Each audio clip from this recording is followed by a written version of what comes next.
right? So as some of you know, Opus Dei celebrates its centenary in 2028. It's 100 years since its founding. So this talk is part of a series of events organized by the Opus Dei Information Office as a lead up to the centenary. But before we start, let me just say a few words about Mr. Jack Valero, our speaker tonight. Jack is the press officer for Opus Dei in the UK. In 2010, he started Catholic Voices, a project to help lay people tell the church's story in the media. Also in 2010, he was appointed press officer for the beatification of Cardinal Newman by Pope Benedict XVI. And in 2019, for the canonization of St. John Henry Newman by Pope Francis. He trains lay Catholics on communication and is currently touring various Asian countries to give communication courses to different groups. Now, as you know, Pope Leo is also going to proclaim St. John Henry Newman a new doctor of the church on November 1st, All Saints' Day. And I'm sure Jack can't wait to be back in the UK for that celebration as well, right? But for now, we're happy to hang on to him for a while. So there'll also be some time for Q&A after the talk, so you can take down notes and share your questions later. Okay, so enough from me. Let us give a warm welcome to Jack.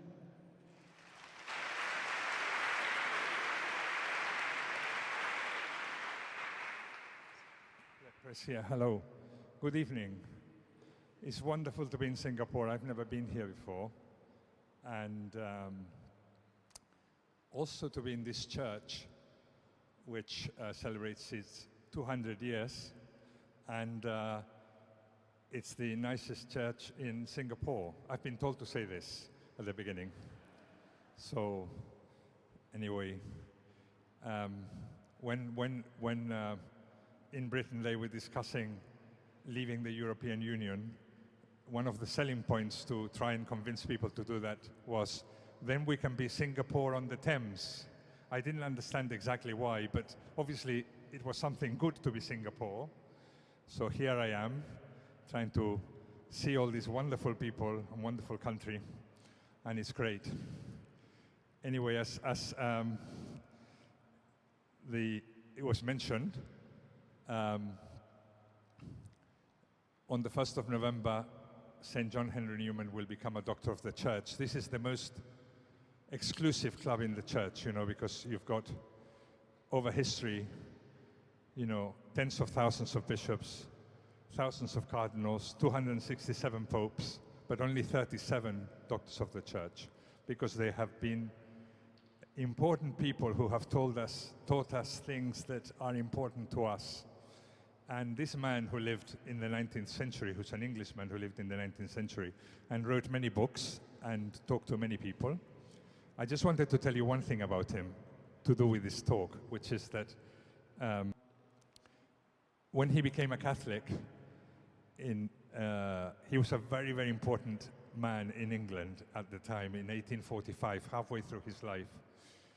He lost his job, his friends, his money, his position, everything. He lost everything. And then he did many things in his Catholic life, trying to recover his friends and family slowly. So he became a Catholic and lost everything. And then 45 years later, when he died, he had done so much that it was okay to be Catholic. He had changed public opinion. I mean, many people became Catholics in the meantime, but he was the main instigator of this change of public opinion about becoming Catholic in Britain. So by the time he died, you know, you have a whole stream of people who became Catholic, like Robert Hugh Benson, Oscar Wilde, Chesterton, all because Newman changed the opinion of people. So I always say, you know, he's obviously a very clever man. He did something in public. We can do the same. We can do similar things. All of us can change public. And what I was interested when I was reading papers by him, I was interested in this quote, where he explains, he says, the great instrument of propagating moral truth is personal knowledge. A man finds himself in a definite place, he grows up in it and into it, he draws persons around him, they know him, he knows them. That it is that ideas are born which are to live, that works begin that are to last. It is this personal knowledge of each other which is true public opinion. Local opinion is real public opinion. So I was very taken by this fact that this very famous man said, if you have all your friends and you talk to them and you transmit to them good ideas, we are changing public opinion. If we all do that, we can change worldwide public opinion. And this is what this clever man did, and this is what he suggests to us. He had this idea about the lay people. You know, we're all lay people here in this room. And he has this idea that if you give formation, this quote here that you can read, if you give formation to lay people, to people who are not priests or monks or nuns, they will revolutionize how the church operates in the world. And they will be able to communicate the church and all its values to the world. You know, and that is what we need. We need to educate ourselves, all of us, get good training. That when we educate the laity, this is what we can do, the great things we can do. Now, the first idea I want to say is that we're all called to communicate, just like Newman said. We're all laity, we can be trained, we can be prepared, and we're all called to communicate, all of us. And as Pope Francis said to me when I met him there, no, he didn't say it to me, but he said it in a document, that we are all supposed to communicate God's mercy to everyone. That's what communication of the faith is, the communication of God's mercy. But this is for all of us. It's not just for me.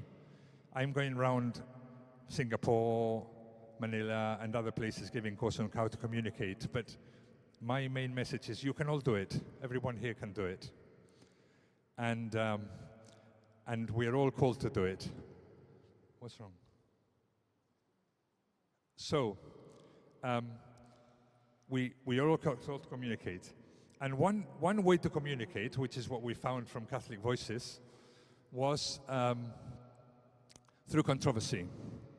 Catholic Voices was a project that started in 2010, and I'll tell you a little bit about it now in a minute. But what we found was that controversy, but anyway, the main idea is this, that when you have a controversy, it's one opportunity to communicate. Why? Because in many times, religion is not a topic that comes up in conversation, and we would like to talk about it, but we're not able to do so. But when there is a controversy, suddenly there is interest.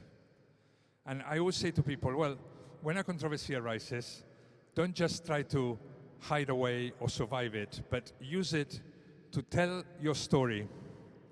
So I would say to people, you know, it's not a question of surviving the storm, but of dancing in the rain, because the controversy is coming, and you are happy the controversy has arisen. So you can give your story, tell your story with that controversy. And so the Catholic Voices Project was born in 2010 because Pope Benedict was coming to London and Birmingham in 2010, and some people didn't want him to come. And this led some Catholics to be a bit fearful because there is conflict and so on. But those of us who were in media realized one thing, that once there is conflict, there is interest. The media became really interested in it, in this event that could be controversial. And so, whereas we might have liked there to be no controversy and everybody welcoming the Pope, the fact that some people didn't want him to come and they made a fuss about it, made the BBC and other TV and radio stations interested. And so we said, okay, let's go there and train people to speak in those spaces when the media take the interest because the controversy has arisen. Let's use that space. So we wanted to train ordinary Catholics, like the people in this church now, to speak on TV and radio about the church, to understand how the media works, to get in there and to get our message across. That's what we wanted to do. And so we trained people over 6 months, a group of people, and we were able to appear in 100 news programs during those 4 days that the Pope was in Britain. And you know, those of us who took part, we had a great time. Many of them hadn't been on TV before or radio, and they were happy to appear there. Other people who saw them were happy to see them and see that the message was being carried. And the trip was a huge success, as you remember, for many reasons, not just this.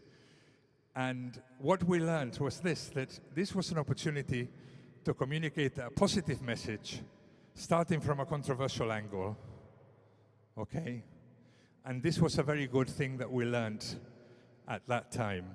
So we put it all in a book. It's called How to Defend the Faith Without Raising Your Voice, which has been published in many countries and in several languages. And this is one of the copies of the book that has appeared. And this book has many of the things that we did. It's basically our training program and the project and why we did it and how we did it. And I'm going to just talk about a few things that we mentioned in that book in the introduction about the method and how it helped us. Because when we're trying to communicate, there are some dangers that we want to avoid, and we all fall into those to a greater or lesser extent. And then this means that we're not as good as we could be. One is to be frightened of the controversy. You know, something controversial happens or is said, we don't want the Pope to come, or there's been an abuse case, or the church has this attitude about LGBT people and we don't understand it. And we get a bit frightened, so we leave the space and we lose the opportunity. We waste the opportunity that we had to speak. So we may think to ourselves, look, I will wait until it's no longer controversial, and then I will say my opinion. And you know what? When it's no longer controversial, nobody's interested in your opinion anymore. So it's only when it's in the news, you know? So that's a good thing that we learned. The second thing is to be angry, you know, to think the media are against us. And in 20 years of working with media, I have realized this is not the case. You know, we might think that we're not very well represented in the media, or that we're represented negatively. Maybe not in Singapore. I don't know the Singapore media so well, but maybe they say in Britain, in the United States, you may have that impression, but I think slightly differently. I think that if we're not very well represented, is that we are not that good, you know? So those who are good get well represented.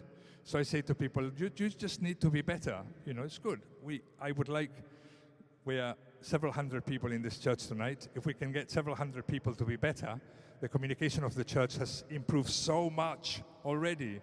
It's a revolution, you know? So I think being angry is misplaced here, because we are angry because we're not there. We're not there, maybe we're not so good. So we need to become good. And then defensive. And we become defensive, and then when we become defensive, people don't listen to us anymore. So we had to avoid that as well. And I will speak about defensiveness a bit more later.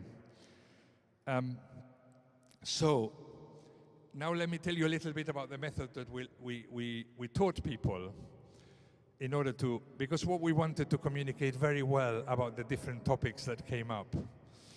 And what we would say to people is that news stories and ideas come within a frame.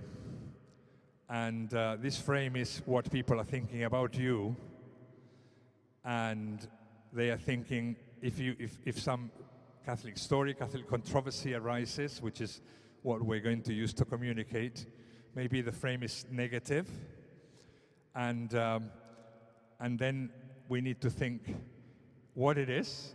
And what we advise to people is to try and understand the frames very well, i.e., what do people think about you? this is the question we ask ourselves to start with. What do people think of me when I say I am a Catholic? Okay? So when you talk to the person next to you and say, what do people think of me when I'm a Catholic? What do you think? And then I'll tell you what I have been, you just do that. You just tell the person next to you, what do people think of me when I'm a Catholic? What do you think? So we came up with a number of ideas that you may recognize. Maybe, I'm bringing ideas from Europe that's the ones I have experienced. For example, they think when they hear I'm a Catholic, they think, oh, I'm trying to impose my ideas on people.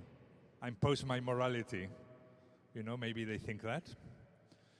Maybe they think that the ideas I'm trying to impose are from the past. We've moved on. Do they think that? Maybe. They think we're trying to... we are stuck in the past. We're trying to impose ideas. We want to control things. Yeah? More things like this. But there is one thing that always comes up in one way or another, which is this.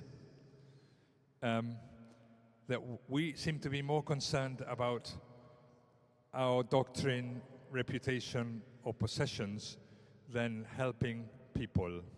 And you might think this is surprising because the church is all about helping people, but there is this perception that has been constructed over the decades and the years that you say, oh, the church is more interested in its doctrine on life than in helping a young girl who's been raped and doesn't know how to, doesn't want to carry on the pregnancy. Or the church is more interested in its possessions than in helping the poor. And just today I was hearing from somebody who was telling me, well, if the Vatican solves all its things, then we can solve many problems of poverty around the world, because the church seems to be more interested in keeping those things in, those golden things in the Vatican museums than in helping the poor people in South Africa. That was the exact sentence, Or maybe the church appears more interested in its reputation than in protecting children, or in its doctrine on marriage than in the love of two men who love each other. You see what the ideas that's being constructed, somehow that we seem to be stuck with ideas which are maybe abstract, and we don't care so much about real people who have real lives and real problems. Does that sound familiar? This kind of thinking about the church? And there are many levels of problem with this type of thinking, but it is there. And sometimes the way we speak, we may reinforce those negative frames about us to do with the way they think about us. So then I suggest to people, okay, what about the other side? What do I think of the people who are attacking the church, okay, or who are saying negative things about the church? What do I think of them? Right? Just think about a minute. Maybe talk to the person next to you about, what do I think of the people who attack the church? What do I think of them? Okay, so I'm just taking a sample here, and I'm being told that we think they have an agenda, they're blind, they're biased, they want to impose their ideas on us. They want to stop us somehow. Well, this is some of the ideas that we might have about people.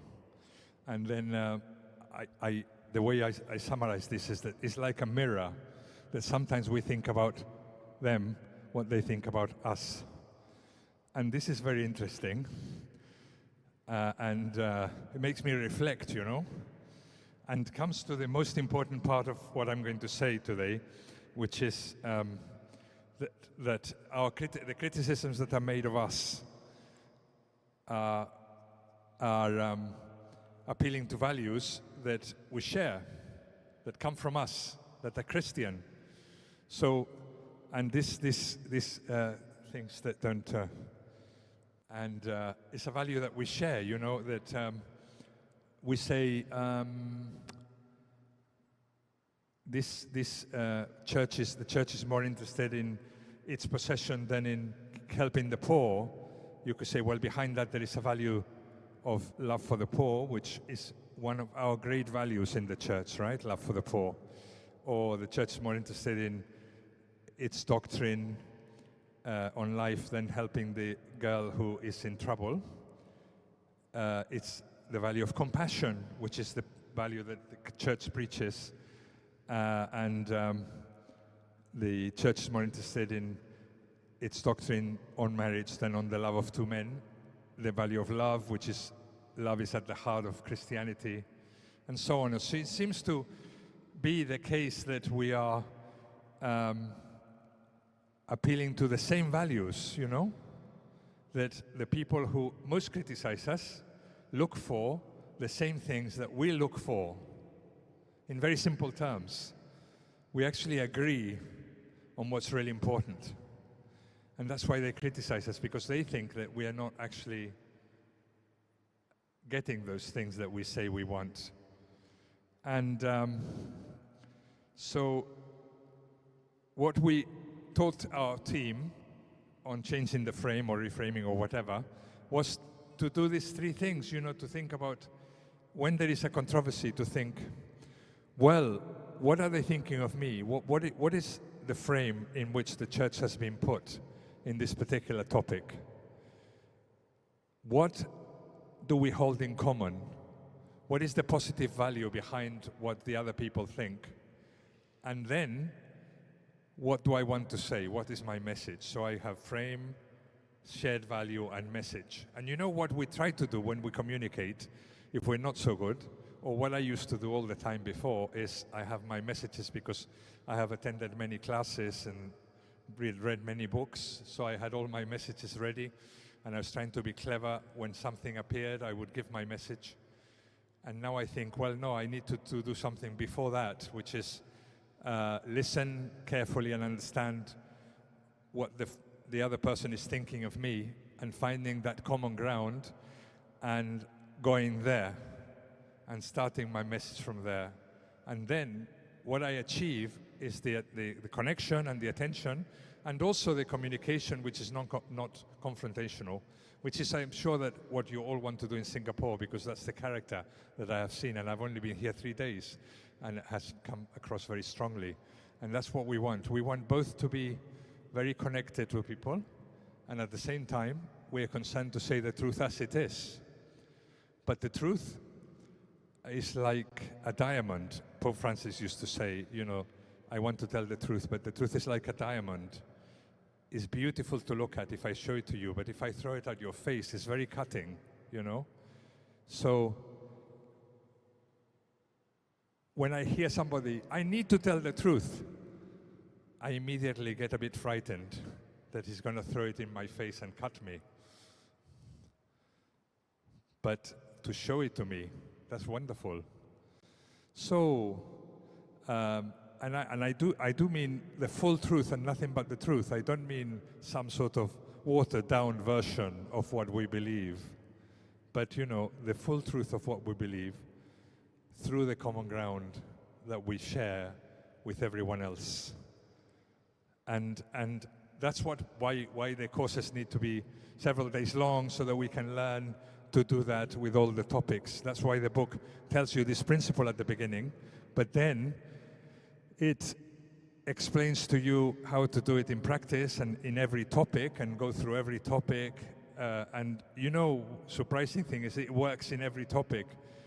You know, life issues, beginning of life issues, end of life issues, LGBT issues, political issues, migration, war, peace, church issues, abuse, women in the church. In all these things, this works. That's what we found. It works in media, it works in conversations at home, it works with your colleagues, and it's like a revelation, you know, a revelation in your life that you think, well, I've always wanted to communicate what I have in my heart, But when I discovered this, I was able to do it so much more. So it made me much more happy, much happier, because I was able to do something I always wanted to do, but to do it better.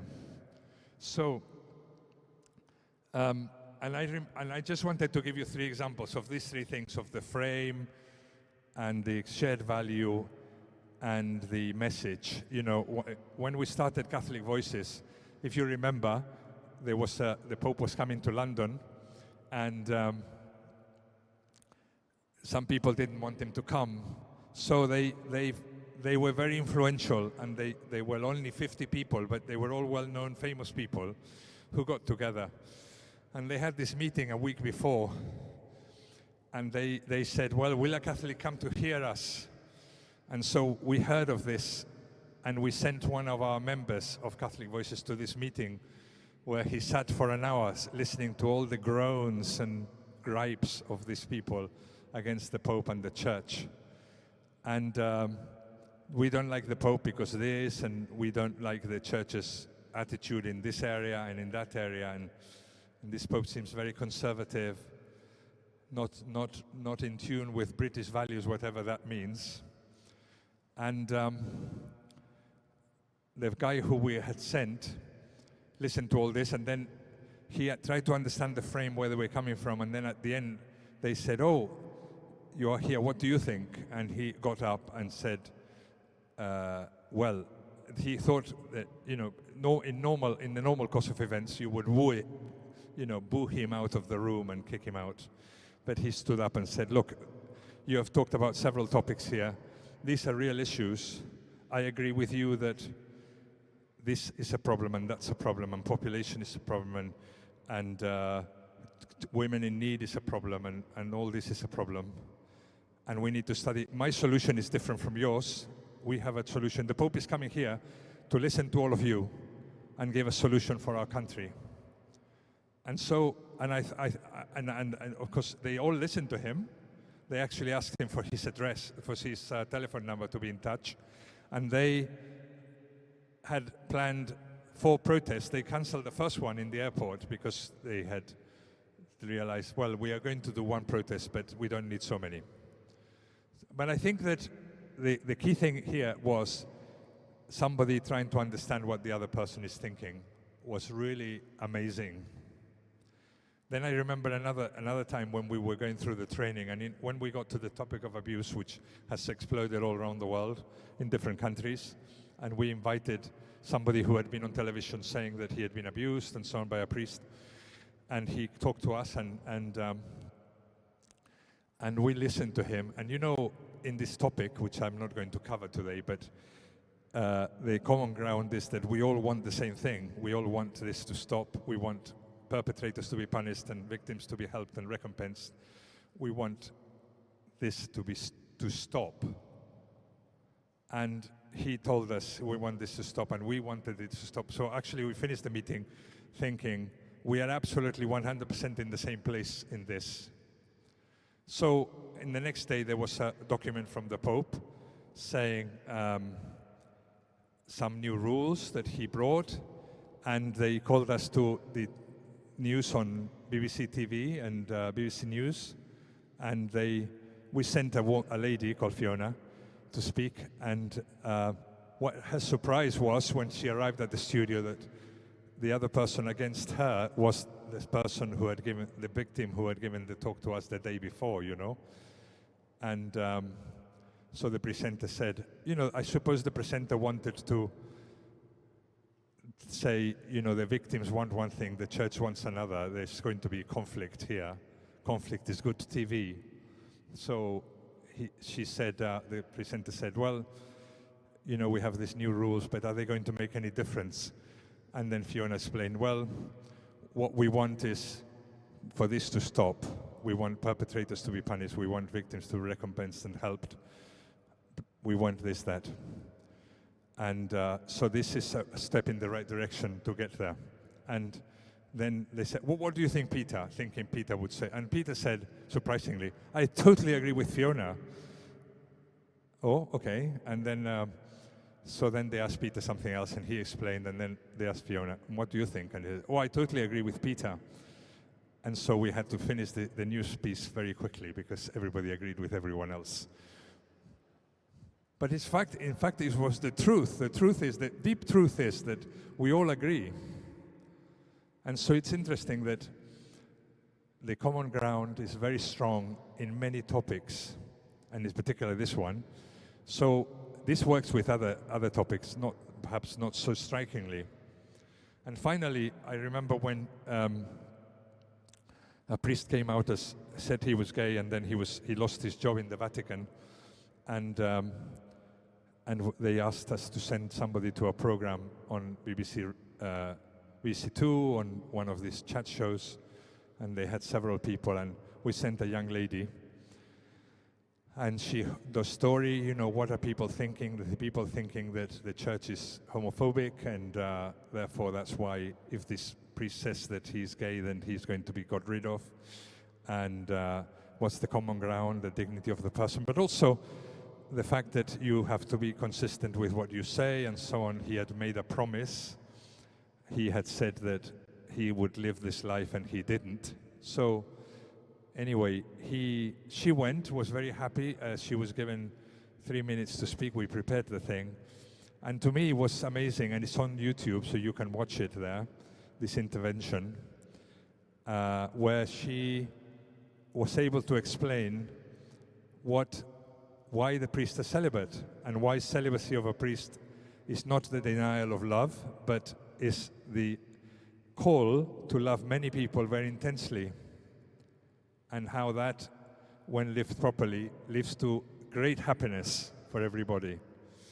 And there isn't money in the world to pay for that time of the BBC to get this message into the system, but because of this controversy, we were able to send somebody who put the message very well by understanding the frame and the common ground. So, and you look at these examples, and as I say, all three are on YouTube and on the Catholic Voices channel, and you see that, yeah, the frame is important. We need to know what the frame is, and the common ground is really important in order to have the conversation, and the messages you can give can be really striking and totally what you want to say, and you don't need to dilute anything.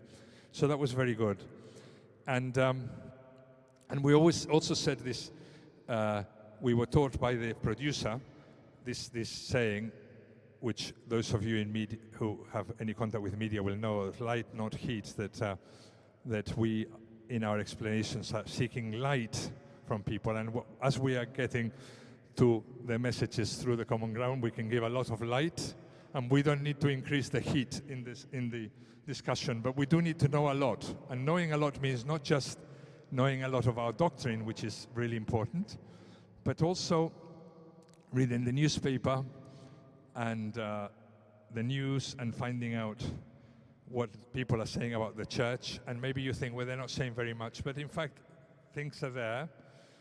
And so I was just listening to the radio just before coming here, and I heard about the Pope who's going to meet the King of England on Thursday. They're going to pray in the Sistine Chapel for the first time together since the Reformation. It's a big piece of news.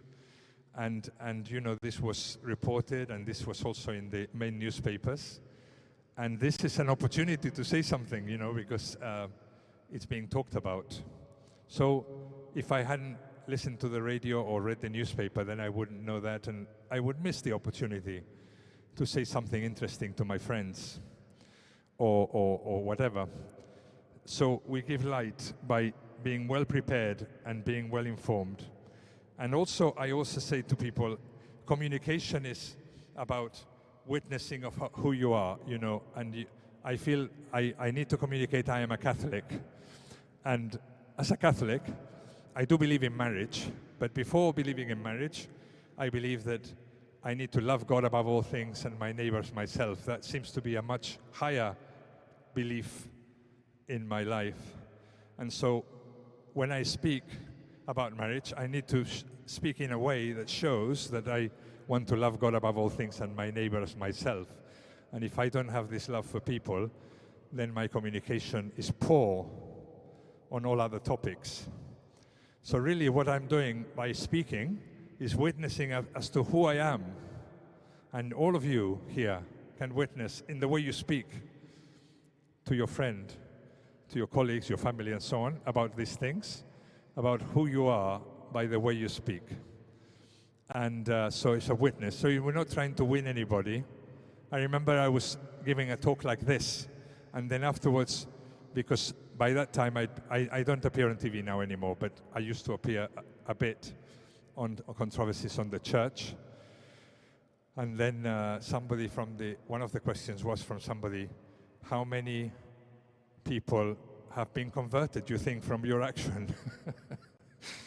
And so, funny question, you know, I have no idea. Because often when you're in media, you're just you and the presenter, and you don't see anyone else, even though people are listening or hearing. And so I said, I have no idea. I hope some people. But anyway, I know one person has been converted, which is me, because I used to try and influence people by messages, by trying to be clever. And now I've been converted, so now I listen to people, you know? I never used to listen to people so much.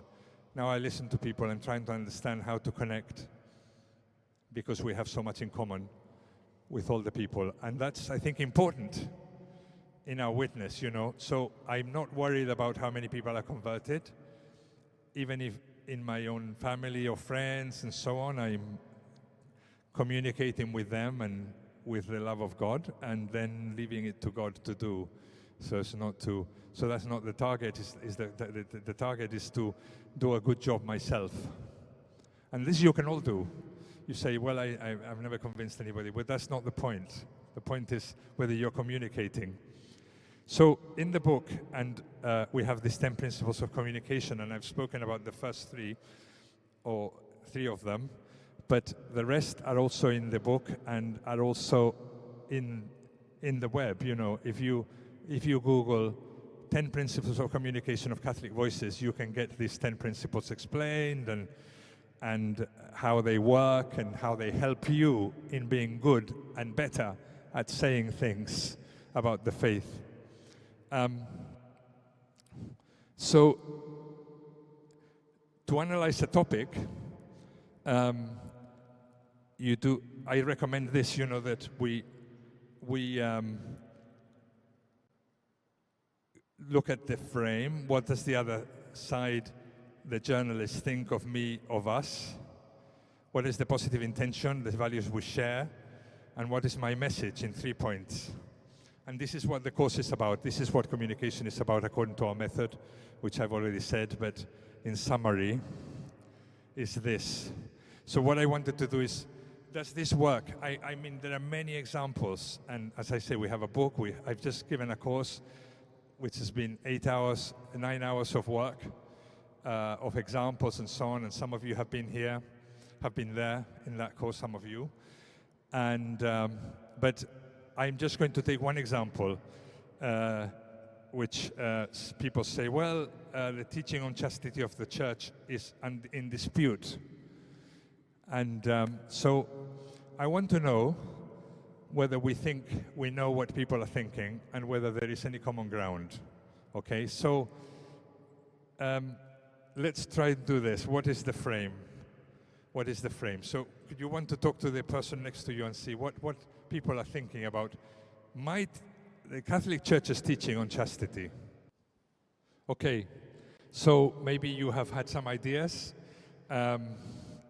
I've written here the ones that came to me, which is some among others. I don't know if you will agree with this, but there is a perception that the Catholic teaching on chastity is old-fashioned and restrictive on people's freedom. Is that thought? Do you think people in Singapore think that? So maybe we've hit something, right? Also maybe that the Church preaches a message that not even its leaders are ready to follow. The hypocrisy of it, you know? And the Church puts its teaching above the real needs of real people. You know, it has a teaching, a sort of theoretical teaching, which nobody follows, and anyway, it crushes people. Is that what some people are thinking? So we don't agree very much. Do we agree on anything? This is now the big step, is to, if we are thinking of this frame, that people are thinking these things, do we think that there is any shared values? Okay? Okay, I want to know whether you think there are any shared values. So you talk to the other person, and maybe I will ask some people to say whether there are any shared values. Okay, that's good. Some people told me there are shared values, and some people told me there are no shared values. So we're okay. But a couple of the ones that I had written down came up as I went around the benches asking people. And anyway, I'll tell you the ones I wrote down. And I wrote down 4. So I thought, and I could write more. Maybe I could write 10 shared values, but I found 4. I said, respect for the dignity of the person, that's what it means. Respect for the dignity of the person is something that we believe in, and everybody believes in. Respect for the dignity of the person. In fact, somebody along this line told me, dignity of the person. We believe in it very strongly. And then we have responsibility in sexual behavior, because the church believes in responsibility in sex. Somebody said, we all believe in freedom. We don't actually believe in a free-for-all. We believe in responsibility in sexual behavior. Now, how that pans out, we need to say in more detail. The value of commitment and fidelity. We preach fidelity and commitment. But you know, when there was a website in the UK which was hacked, and the website was have an affair, and you would, but mostly men, I'm sorry to say, would register with this website to have an affair. But then when it was hacked and some people's names were put up in public, some people committed suicide because they had fallen into the trap. But in fact, they didn't want to be seen as being unfaithful, like we've seen with the Coldplay concert and all that, you know. So actually, people value commitment and fidelity. At least I want my spouse to be faithful to me. We can agree on that, right? I want my spouse to be faithful to me. That's very interesting, isn't it? Because what the church preaches is what everybody wants, ultimately. And then self-mastery leads to personal growth, which is related to the others. And so self-mastery is also a value that we share. So, you know, and I kept saying more values. Because at first sight, and of course I haven't been asked anything about this topic. When I am asked about this topic, I can be more specific. But at first glance, we're in different worlds. You know, the church is saying something which is not in tune with the world. And then, when we look, we've got the message now, but when we look into the values that people have and we have, we find that many are the same. And in fact, if we're going to speak about it, we should start with this somewhere here, depending on the question. We could start somewhere here and make it clear that we actually want the same thing. You know, 100% of the people who get married want their marriage to work. So that's another thing we all agree on. Then some of them work, and that's great pain. So the church has lots to say, and the people follow that, and what the church says, there's a lot of connection with what people want. And when I say this topic, I can say any of the 10 topics that I mentioned before. And that's what is really exciting about this, that if instead of giving the messages straight away, we think about what they're thinking about me, and I realize that I have a lot in common, I can always start from there. And I do want to talk to many people. I have this desire to talk to many people about these very important things. And I can do so now more easily, you know, even to people close to me. Before, maybe even in my family, people have left the church, maybe, and then I found it difficult to bring up topics. But now I'm thinking, well, the first thing I have to say is, I agree with you. And then it's very easy to do. Start that conversation, because the conversation starts, oh yes, I agree with you. Let me tell you how I'm looking at this from your point of view. And we can have those conversations. We found that it worked in media almost every time that we went to media, and we went many times. But the new revelation in the last few years, when we haven't been going to media so much, is that it works in our normal conversation, in our normal conversations, in our ordinary life. And so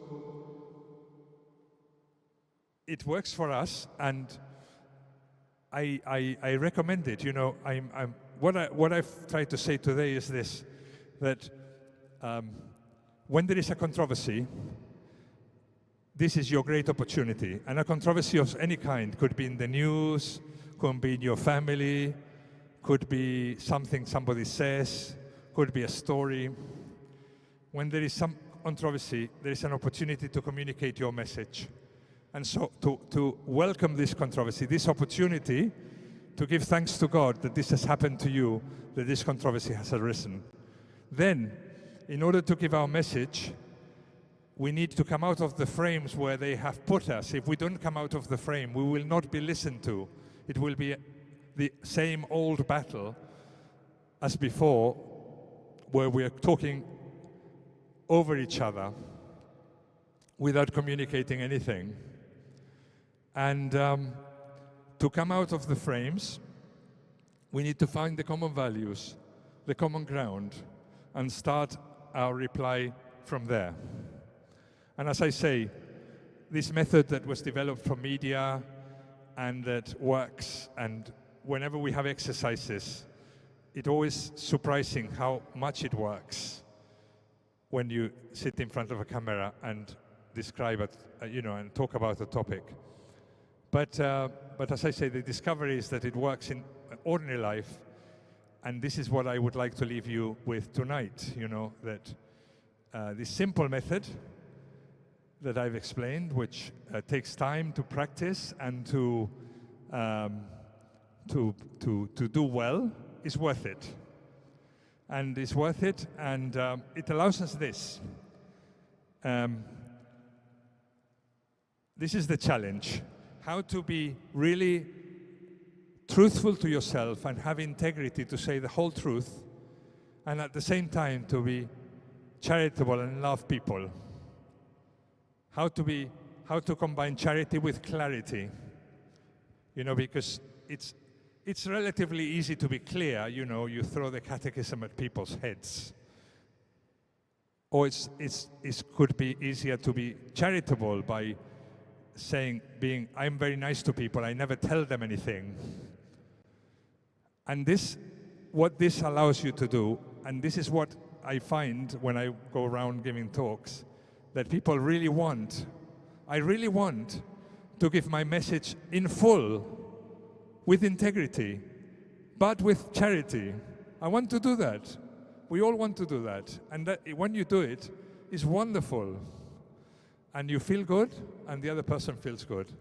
And we have all learned something from each other. So this is what I recommend. So, you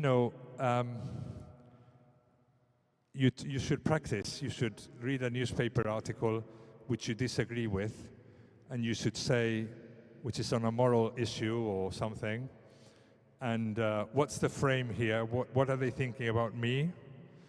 Then you think, what do we hold in common in this thing I've just read, which I don't, in principle, agree with, between me and this article, this person? And what would be my response, my message, based on this common ground to the person? And then, okay, you do this exercise, you're only on your own, so how do you know if you've done it right? Well, if you feel that this person is going to walk into the room and you're dying to tell them because they're going to be so happy to hear from you, then you've done it right. But if you think, oh no, if this person comes in, then I'll have to pretend I'm doing something else, then you haven't done it right.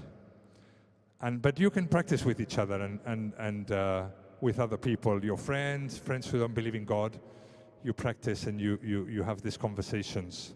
But I think that, or at least what I found, and what I find with people when we go through this and we explain this and we try to do it, is that people are much happier. And they think, okay, I want to do this. I want to learn to do this. And with time, I can learn to do it. And it's very helpful to me because we all want to make the world a better place. And to do that, we have to talk to lots of people who disagree with us. And then once we've done that, we're in a much better place at the end. Thank you. Good evening, Mr. Valero. In early Christianity, martyrs risked being shamed and persecuted to be a Catholic. The reputation was just bad. Martyrs died for their faith. Today, we seem more focused on defending the church image.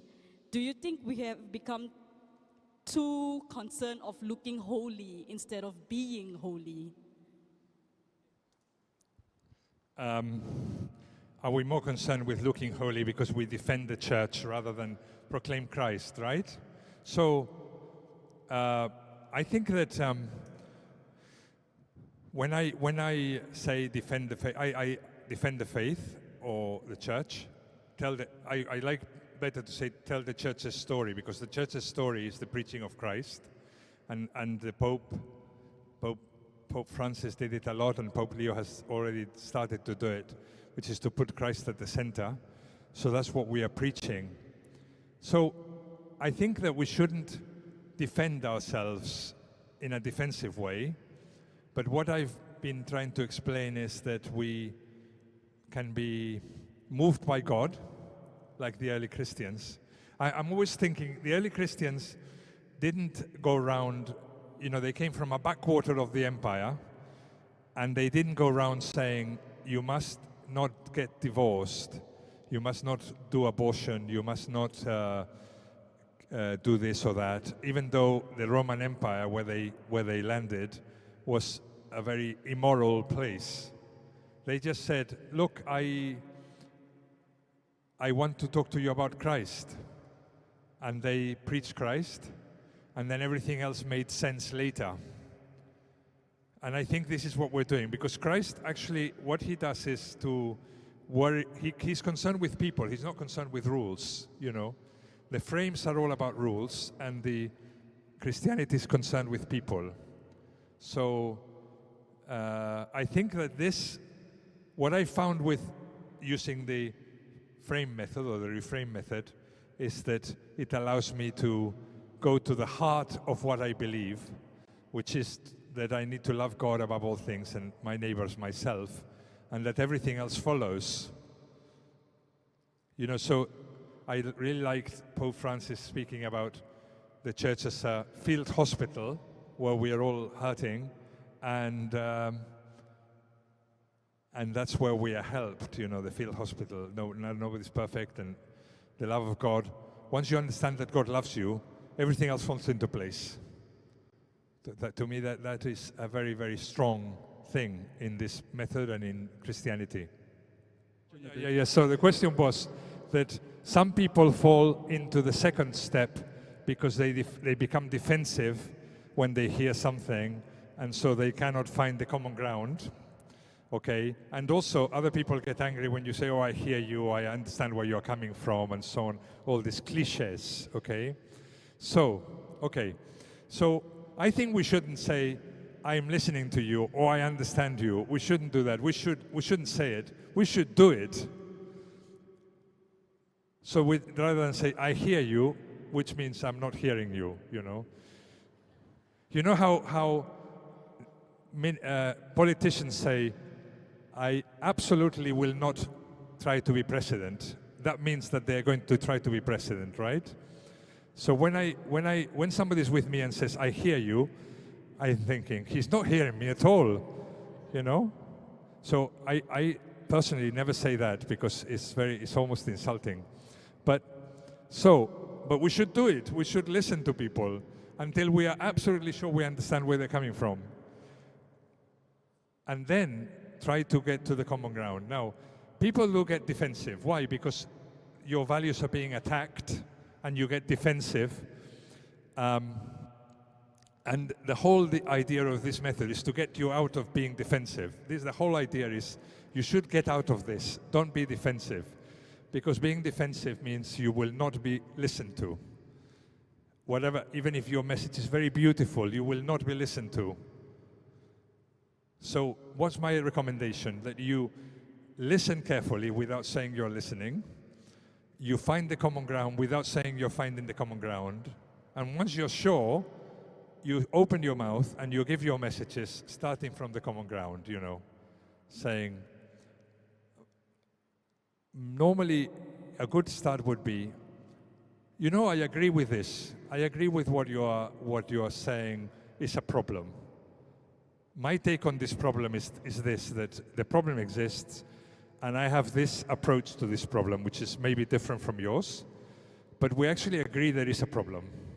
That would be a good point to start. Not that I listen to you, or I hear you, or things like that. Right? But to really make it happen. Okay, if you haven't done it, you don't believe in it because you haven't done it. But once you've done it, then it becomes clear to you this is a good thing, and it works for you. And when it works for you, you will do it all the time. You gave a talk at the Oxford Union on Dan Brown's novel, Da Vinci Code. Right. Is there anything serious about it for us to know a little bit? Da Vinci Code, Dan Brown? You gave the talk, right? Oxford I gave a Union. talk about it, yes. Okay, let us summarize for us what it was. Do you want me to talk about Da Vinci Code? I don't know. Thank you. Well, I give you a summary of the book. It's junk. That's a summary. But a good summary. No, I think it's interesting, the Da Vinci Code, because Da Vinci Code is a book about Christ, right?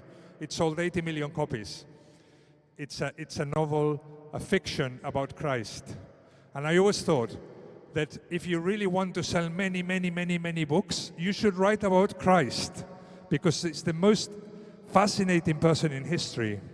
And that's what Dan Brown did. He wrote about Christ, and he wrote some junk. But it's interesting because once he'd written it, Christians felt that he was despising the church and its messages, whereas the clever thing would be to say, oh, I know he's doing this because to talk about Christ means to sell many books because he's fascinating. And let me tell you about the real Christ. You know, this little Christ of Da Vinci Code is very small, but the real one is huge. And it can change your life, and it can do this and that. And he didn't get married because he loves people very much. He loves many people, and et cetera, et cetera. So you know, it's your opportunity to talk about many things. And to me, it's all positive because that's what launched my career in communication. That when the Da Vinci Code started, and we were able to talk about Christ on TV, because you imagine, if I had gone the year before to the BBC and say, look, can you give me some space to talk about Christ? They said, oh, where are you coming from? And then suddenly this book appears, and you're getting calls from producers saying, can you come to the television to talk about Christ? I mean, wow. Anyway, that's all I'm going to say about the Da Vinci Code. Hi, my name is Vernie. I had a very specific question about what you said just now. You said that we didn't have a common value in freedom, in the example you raised. But is it ever wise to question what someone means by freedom? Because Thomas Aquinas, for example, would say it is freedom to not be enslaved to disordered passions and to will the good. So we could challenge what they actually understand by freedom. But is that wise? Well, that's very interesting. She says that there is a very important concept that we have as Christians of freedom, like Thomas Aquinas, freedom to do good and so on. And there is this dichotomy, that the world thinks freedom is freedom to do anything, freedom of indifference, and whereas we believe in freedom to do good, freedom to do good. That's what our definition of freedom is. And when I say the word freedom without further explanation, it's equivocal, because I mean one thing and they mean something else. And that's why I don't normally use it as a common ground to start with. But of course I understand people want to be free. We all want to be free. But we need to get out of the hole of this freedom of indifference, it seems to me. So when we're talking about things of marriage and LGBT issues and so on, I'm not starting from the point of view of freedom because it's misunderstood. But I think it's like talking about Christ. It's really good to have the idea that I'm going to try and use this opportunity to speak about what freedom really is. And that would be wonderful if we could spread this idea of what real freedom is through some controversy and say, well, look, what this shows is that we all believe in freedom, but we believe in these different types of freedom. But the real freedom is this. And that would be wonderful because we need to make some ground on this topic. Yeah. Thank you, Mr. Valero. I like the point made by Pope Francis about we are called to communicate.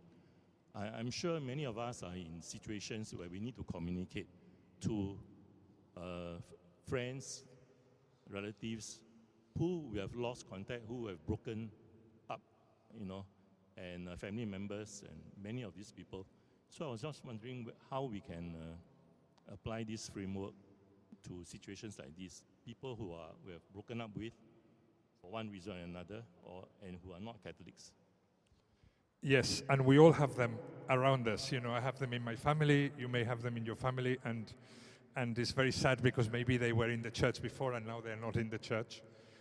But, there are many ways of doing this. But what I'm thinking for myself is that if I just go to them and speak about religion, they don't seem to be very interested. But I remember that some controversy arose. There was some program on television. I was with some of my siblings who are no longer Catholic, and some program had appeared, and we started talking about this. And then we realized that we all saw this thing in the same way, right? And this for me was a great opportunity to talk about some religious issues about being Catholic and practicing and so on, which I hadn't been able to speak about before, because something had come up which was controversial, and we had found a lot of common ground. So for me, that was like a proof of this works. I'm not saying it's the only way to talk about religion, but I find it a very easy way to bring the topics that I have in my heart to my conversations. So, and the reason is that when there is a controversy or there is something out of the ordinary, people are paying attention for a very short time. And it's really good to use that opportunity to show that we have many things that we agree. And from then, you can speak about the things that are in your heart, in my heart. We all want to do that. I think the very desire we have is really good. And then I propose to you that this method can help you. So we read the book and so on, and we try it. That's what I propose. Using the opportunities that arise, that are unpredictable. And maybe that day you are tired, but if some controversy has arisen, that's your time to use it. You mentioned that this method takes a lot of time to practice, but is well worth it. I just want to ask, what are some ways that you can practice this method and how to become the kind of laity that St. John Henry Newman wanted? Sorry, the method takes time, and what's your question? How do we practice the method that you said? Because you say it takes practice to learn it very well. And how to become like St. John Henry Newman. Okay. That's great. How do we get good at the method and practice it if it takes time to get it right? Well, maybe we need a school where we can teach this. I have been in different parts of the world where they have set up groups where they teach this. method and they practice, you know, and we've been talking about this with the people I've been speaking to. But in any case, in the meantime, I suggest you do read things in the newspaper, or you think of things that you disagree, that you say, I'm a Catholic and maybe I'm out of tune with my friends are thinking, and you do your exercise yourself, and then you see how you feel about it, whether you can get through to your friend. Then you go to your friend the atheist and you try it out and see if you become greater friends or whether he laughs at you, and then you can get better at it little by little. But I think it's really good to think, I want to do this, you know. I want to follow this method. So you can read the book and try it out.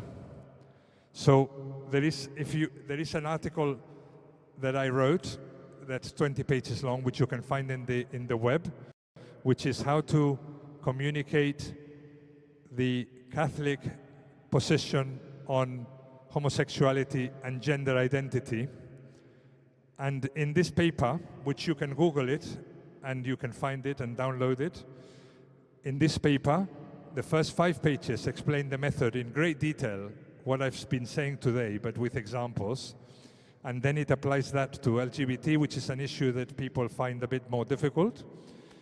And if you download it and read it, and then see if you can do exercises from this article.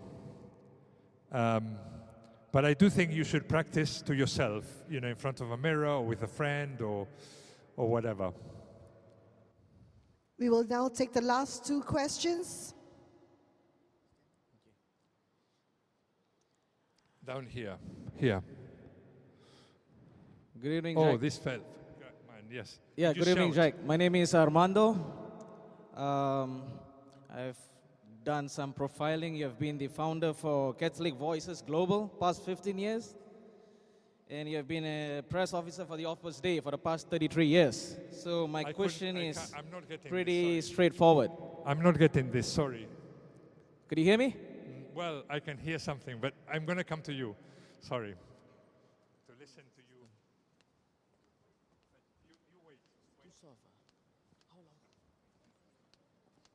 I have to get a hearing aid now. No, I mean... Speaking to the yeah, so the thing is, I did some profiling and I found that you're the founder for Catholic Voices Global, past 15 years, and a press officer with Opus Dei, 33 years. So my question is pretty direct, straightforward. How can we defend and witness to our Catholic faith amidst Europe's changing religious landscape while promoting genuine dialogue and mutual respect? Yeah, okay, that's the whole point. How can we defend our faith or explain our faith while promoting respect? And this whole method is about this, you know. The Catholic Voices method is to be able to, I mean, I can summarize the method as this. It's a method in order to communicate what's in your heart in a way that is loving and truthful at the same time. Because we all want to love people and we all want to say the message with integrity in full. And this is not so easy to start with, but this is the way that I recommend you look at it. How to have integrity to say your full message with charity. By realizing that you share many key ideas in the heart of your beliefs with people that you're talking to, and going there, starting from there. And therefore you can, the very fact you are listening and understanding without saying I hear you is how to love people, right? And then that you have the fire inside to communicate the 2 things together. That's what we are trying to do. So that's what Catholic Voices Global is trying to do and all that around the world. But anyway, when you give the feedback, because now you will be asked to give feedback, if you're interested in Catholic Voices Singapore, then you can say it in the feedback, and then if we get a lot of people, we can set up Catholic Voices Singapore and have a ongoing school here to teach this to people. There was mention of freedom to do good from the Christian point of view, while the secular is freedom to do anything, their indifference. Can you give an example of how we could find common grounds when we refer back to freedom to do good, in just a few examples? Examples, well, because in fact when they say, I want the freedom to do anything I like, they haven't really thought it through. Because, you know, maybe say, I want to be able to sleep with whoever I want. But then later, people realize that this so-called freedom causes a lot of suffering, okay? So maybe at that point they realize, well, this isn't real freedom because it's causing suffering to some people. And this is our opportunity to explain that freedom is freedom to do good. Now, I am sure that if you talk to somebody, or you are talking about a topic, because in general it's a bit abstract, but if you take a topic or a person and you're talking about something, I'm sure you can agree, you will find that people agree that to do good is a good thing and that we should be free to do that good. We should not be stopped by tyrannical authorities from doing good things, you know. So if Mother Teresa came here, she should be allowed to look after poor people. She should not be stopped by the authorities from doing that good thing. And we all agree with that. And so that's the thing to do, isn't it? To find examples of the particular topic you're thinking of, and you will find that the things that, maybe not everything, but the things that you really, really deep down believe, people do believe also. This is the great discovery. So not to be intimidated by the modern world, because the modern world that we live in Singapore and in London, comes from Christianity. So we share a huge amount. You know, it has come from Christianity too. Right. Thank you. Okay, well, thank you, Jack. Thank you so much for spending this evening with us.